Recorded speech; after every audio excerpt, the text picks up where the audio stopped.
Hello everyone, welcome back to my channel. So this video is a study vlog and also a very important video for all my friends as a CBSE 10th grader. So as you already know, in this video I am going to share you study tips for class 10th for each subject.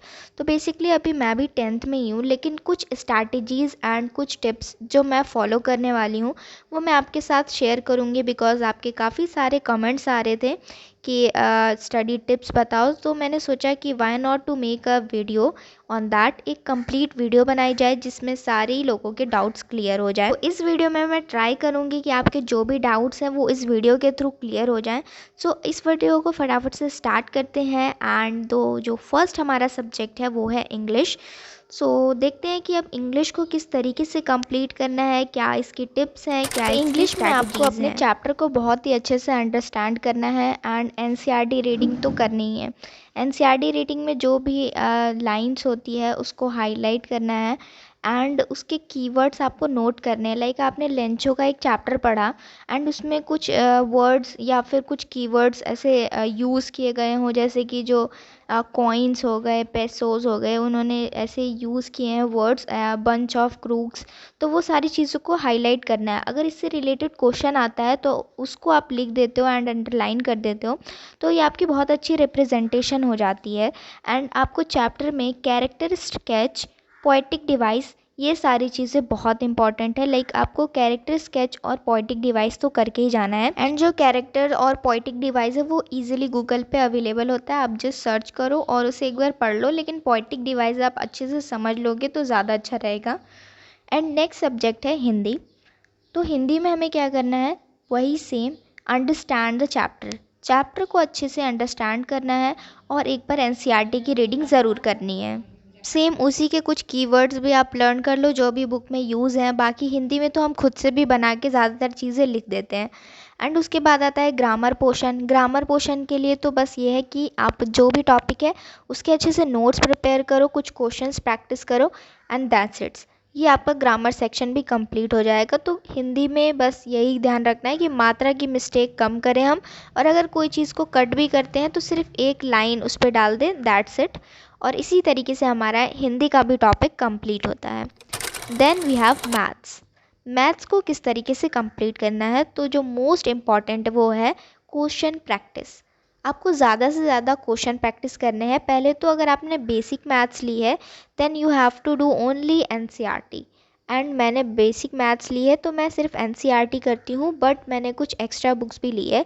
लेकिन अगर आप standard maths लेते हो then you can also prefer other books like R D Sharma and R S Agarwal after completing NCERT. Is examples of NCERT. जितने भी examples दिए रहते हैं एनसीईआरटी में, एग्जाम्पल्स को प्रैक्टिस करना है। एंड मैंने 9th में ये चीज़ नोटिस की है कि एग्जाम्पल से क्वेश्चन बनते हैं बहुत ज़्यादा। And P Y Q is the most important. आपको पी वाई क्यूज़ तो करने ही करने हैं। तो आपने कोई चैप्टर कंप्लीट किया, पहले आपने उसके एग्जाम्पल्स किए, एनसीईआरटी क्वेश्चंस किए, एंड आप 1 से 2 बार गो थ्रू कर सकते हो।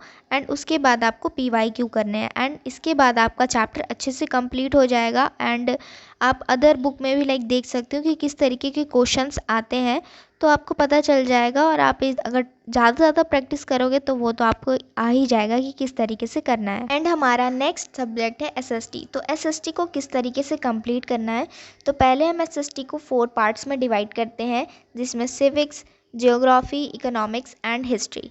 ठीक है। तो जियोग्राफी में आपको क्या करना है, एनसीईआरटी रीडिंग बहुत इंपॉर्टेंट है। एंड उसके नोट्स बनाने से ज़्यादा आप ये प्रेफर करो कि आप एनसीईआरटी में ही उसके नोट्स बनाओ, बिकॉज एनसीईआरटी ही बहुत इंपॉर्टेंट है जियोग्राफी में। एंड ज़्यादा लेंथी चैप्टर नहीं होते हैं एज़ कम्पेयर टू हिस्ट्री, इसलिए मैं कह रही हूँ कि आप एनसीईआरटी को ही पढ़ो। एंड जो भी क्वेश्चन है उसको प्रैक्टिस करो। एंड जो मेजर टॉपिक्स होते हैं जो थोड़े हाईलाइटेड लिखे हुए होते हैं उन टॉपिक्स के आंसर पॉइंट्स में बनाओ। आप 5 पॉइंट्स ईच टॉपिक के कंप्लीट करो एंड इस तरीके से आपकी जियोग्राफी कंप्लीट हो जाएगी। एंड अब आता है मैप वर्क। तो मैप वर्क हमारा 5 मार्क्स का आता है, जिसमें से 2 मार्क्स शायद जियोग्राफी और 3 मार्क्स हिस्ट्री की वेटेज रखता है। तो मैप वर्क के लिए मैंने आपको डिस्क्रिप्शन में सारे ही मैप वर्क प्रोवाइड कर दिए हैं। जितने भी हमारे सीबीएसई क्लास 10th में मैप वर्क आने वाले हैं वो सारी मैप वर्क मैंने प्रोवाइड कर दिए हैं, आप जाओ डिस्क्रिप्शन बॉक्स में एंड वहाँ से आप उसकी हेल्प ले सकते हो। The other thing is note making. Civics में आपको नोट्स बनाने हैं और जो भी हाईलाइटेड पॉइंट्स होते हैं वही आपका एक क्वेश्चन होता है। बुक में हाईलाइटेड है उसको एज अ क्वेश्चन मानो और उसके 5 पॉइंट्स बनाओ। इस तरीके से आपकी सिविक्स कंप्लीट हो जाएगी एंड सिविक्स में भी नोट्स बनाना काफ़ी इंपॉर्टेंट है। उसके बाद आता है हमारा इकोनॉमिक्स। इकोनॉमिक्स तो वैसे बहुत इजी होती है, लेकिन आप वैसे ही एक पर्टिकुलर टॉपिक के 5 पॉइंट्स बना सकते हो एंड उसको ज़्यादा से ज़्यादा रिवाइज करो एंड इकोनॉमिक्स में ज़्यादा नहीं है। एंड हिस्ट्री में मोस्ट इम्पॉर्टेंट यही है कि नोट्स बनाने हैं, उसके notes making is very important and उसके बाद उसको रिवाइज करना। मैक्सिमम आप 3 to 4 टाइम्स उसको रिवाइज करो, फिर आपका हिस्ट्री का चैप्टर अच्छे से कंप्लीट हो जाएगा। And the other subject is science. तो बेसिकली हम साइंस को भी सेम 3 पार्ट्स में डिवाइड करते हैं, that is chemistry, physics and biology. तो केमिस्ट्री में जितने भी केमिकल इक्वेशंस है उसको अच्छे से याद करना है, प्रेसिपिटेट और जो भी जितने भी रिएक्शंस है उसकी मतलब पूरी सी स्टेटमेंट। एंड फिज़िक्स में भी सारे स्टेटमेंट, फिगर्स, डायग्राम्स। बायोलॉजी में एंड जितने भी जो एक्टिविटीज़ होती हैं ना, एक्टिविटीज़ आर वेरी इंपॉर्टेंट। तो आपको एक्टिविटीज़ तो बहुत अच्छे से करनी है, लाइक आप जब नोट्स बना रहे हो। And notes making is also very important in science, चाहे वो केमिस्ट्री हो, फिज़िक्स हो, बायोलॉजी हो। एंड बायोलॉजी में आप ज़्यादा से ज़्यादा बुक रीडिंग करो एनसीईआरटी को। जितनी आप एनसीईआरटी गो थ्रू करोगे उतनी आपकी बायोलॉजी अच्छी होगी और आपकी लाइक रिवाइज भी करते रहोगे तो थोड़ा सा लाइक याद भी रहेगा, क्योंकि बायोलॉजी में हम ज़्यादातर भूल जाते हैं चीज़ें। एंड उसके बाद जितने भी एक्टिविटीज़ हैं आप उसको सेपरेटली या फिर किसी गूगल के थ्रू भी आप ले सकते हो कि जितने भी एक्टिविटीज़ है उसके जितने भी आंसर्स है, जो भी क्वेश्चन पूछे गए हैं, इसका ऑब्जर्वेशन, कंक्लूजन, सारी चीज़ें आपको लिखनी है। एंड जितने भी डायग्राम्स है उसको अच्छे से प्रैक्टिस करना है और जितना भी कॉन्सेप्ट है, जो फिज़िक्स का कॉन्सेप्ट होता है उसको अच्छे से समझना है।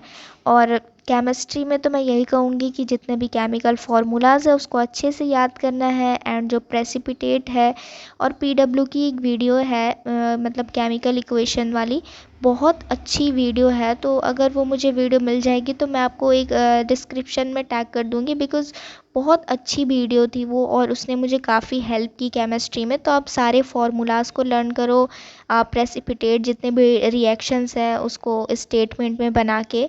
एंड ज़्यादा से ज़्यादा केमिस्ट्री में भी रिवाइज़ करना है। एंड इस तरीके से आपकी साइंस भी अच्छे तरीके से कंप्लीट हो जाएगी। और यही मेरी कुछ टिप्स थी जो मैं आपके साथ शेयर करना चाहती थी। एंड नाउ अब मैं आपके साथ वो शेयर करने वाली हूँ जो आपने मुझे कमेंट किया था एंड अब उसके रिप्लाईज़ मैं देने जा रही हूँ। तो आपके बहुत सारे लाइक कमेंट्स थे एंड अब मैं एक एक करके सारे कमेंट्स का रिप्लाई दूंगी जिनकी सबसे ज़्यादा रिक्वेस्ट थी। तो एक मेरी सब्सक्राइबर का कमेंट था कि राइटिंग को कैसे इम्प्रूव करना है। तो मैं आपको कहूँगी ना कि जो आप इंग्लिश के क्वेश्चन आंसर जब लर्न करते हो या आप पीवाईक्यू सॉल्व करते हो, इससे ये होगा कि आपकी राइटिंग की प्रैक्टिस भी हो जाएगी और जो आप पैसेज वगैरह लिख रहे हो या फिर जो क्वेश्चन आंसर पीवाईक्यूज़ कर रहे हो उससे आपकी जो लिखने का आइडिया है वो भी इम्प्रूव होगा। एंड नेक्स्ट क्वेश्चन था कि मैथ्स और केमिस्ट्री के लिए टिप्स। तो वो मैंने आपको ऑलरेडी डिटेल वीडियो बना दी है एंड आपको सारी टिप्स वगैरह मैंने शेयर कर दी है। एंड प्रेजेंटेशन के लिए मैं आपको वीडियो बनाऊँगी एग्ज़ाम से पहले, सारी चीज़ें मैं आपको बताऊँगी कि किस तरीके से प्रेजेंटेशन देनी है। एंड इंग्लिश एंड हिंदी में मैं कौन सा चैनल प्रेफर करती हूँ, तो इंग्लिश में मैं CBSE guidance and RK lines को मैं फॉलो करती हूँ। एंड हिंदी में मैग्नेट ब्रेन्स और कोई भी मैं एक एनिमेटेड वीडियो देख लेती हूँ। गाइस दैट्स इट, आज की वीडियो के लिए इतना ही। और जिनके कमेंट बच गए हैं वह मैं कोशिश करूँगी कि मैं नेक्स्ट वीडियो में इनका रिप्लाई दे दूँ। एंड अगर आप भी मुझे कोई टिप्स देना चाहते हैं तो आप ज़रूर दे सकते हैं कमेंट बॉक्स में। And yeah guys that's it, bye bye.